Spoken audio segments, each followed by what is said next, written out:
بسم اللہ الرحمن الرحیم۔ معزز سامعین گرامی قدر، یوٹیوب کے اوپر نیا جو چینل ہے ہمارا آفیشیل، وہ چینل ہوگا علامہ ہشام الہی ظہیر آفیشیل کے نام سے۔ سب ساتھی اس کو لائک کریں، شیئر کریں، سبسکرائب کریں۔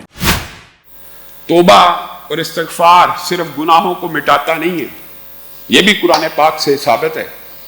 صرف گناہوں کو مٹاتا نہیں ہے، یا استغفار سے صرف گناہ مٹتے نہیں ہیں۔ صرف مٹ بھی جائیں تو میرے اور آپ کے اوپر اللہ کا کتنا احسان ہے کہ گناہ بھی کر لیا اور توبہ کی اور استغفار کو طلب کیا، ہاتھوں کو پھیلایا، اللہ نے معاف کر دیا۔ یہ کم نعمت ہے؟ نہیں، اللہ اسی پر بس نہیں کرتا، بلکہ اس گناہوں کو نیکیوں سے تبدیل فرما دیتے ہیں۔ جہاں گناہ لکھا، استغفار سے بڑا نیکی کا کوئی عمل ایسا نہیں ہے کہ گناہوں کے رجسٹر بھرے ہوئے ہیں گناہوں سے، اللہ نے ان کو مٹا دیا، پھر ان کی جگہ ایک عقلی منطقی بات ہے، صفر لگنا چاہیے، پلین ہونا چاہیے۔ نہیں، اللہ رحمان ایسا ہے، وہ پورے رجسٹر نیکیوں سے تبدیل فرما دیتا ہے، نیکیوں سے تبدیل فرما دیتے ہیں۔ اور اسی طرح جو دوسرا واقعہ ہے، شبی پیغامدیہ آ گئی، اے اللہ کے رسول پاک کر دیجئے، واپس چلی جا، کیا بات کرتی ہے؟ ہاں، اسی طرح مجھے واپس بھیجنا چاہتے ہیں جس طرح مائز کو بھیجنا چاہتے تھے۔ کیا مطلب؟ میں اسی سے حامل ہوں، میں وہی ہوں جس کے ساتھ مائز نے برائی کی تھی، وہ تو توبہ اور استغفار کر کے بخشا گیا، وہ تو جنت کے راستوں میں چل پڑا۔ اب میری کیفیت یہ ہے، میں راتوں کو اٹھتی ہوں، نیند نہیں آتی، اب میں بے چین ہوں۔ مفہوم یہ ہے، اب میں بے تاب ہوں کہ وہ تو جنت کے راستوں میں چل پڑا، گناہ کرنے کے بعد توبہ اور استغفار کر کے اپنی جسم کے اوپر حد کو لگوا لیا، اور میں ہی بدبخت رہ گئی ہوں جو گناہوں کو جھیل رہی ہوں، جو اس عذاب کو سہ رہی ہوں۔ میں ہی ہوں وہ جس سے مائز نے برائی کا ارتکاب کیا تھا۔ اچھا، پھر ایسا کر، نتیجہ ظاہر ہونے دے، کیونکہ اگر نتیجہ ظاہر ہوا تو اس بچے کا کیا قصور؟ اگر تو حمل سے ہو گئی، اس بچے کا کیا قصور کہ اس کو بھی تیرے ساتھ قتل کر دیا جائے؟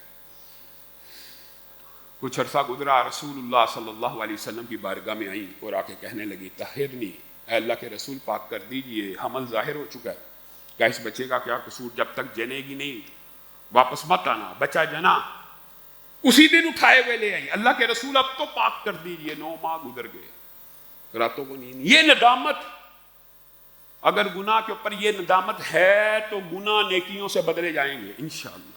یہ ندامت، یہ گریہ، یہ آنسوؤں کا پھینکنا، یہ تضرع، یہ گڑ گڑانا مطلوب ہے اللہ کو۔ گناہ ہو گئے، انسانی فطرت ہے، طبیعت ہے، مزاج ہے، گناہ ہو گیا، غلبہ آ گیا شیطان کا، لیکن اس کے بعد گڑ گڑانا اور اس کے اوپر نادم ہو جانا۔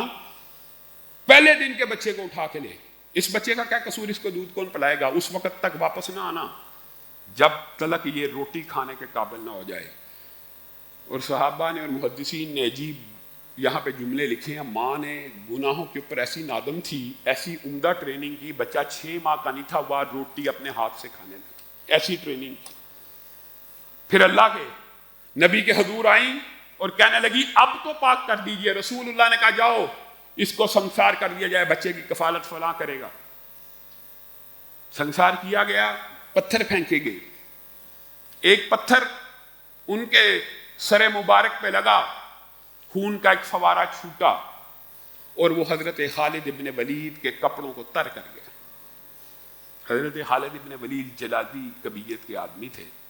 خالد ابن ولید کہنے لگے، ناپاک عورت جاتے جاتے مجھے بھی ناپاک کر گئی۔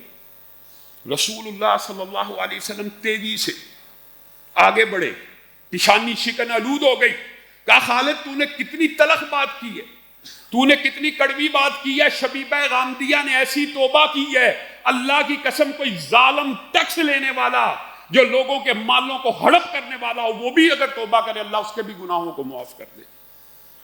تو شبیبہ غامدیہ کے بارے میں یہ خیالات رکھتا ہے،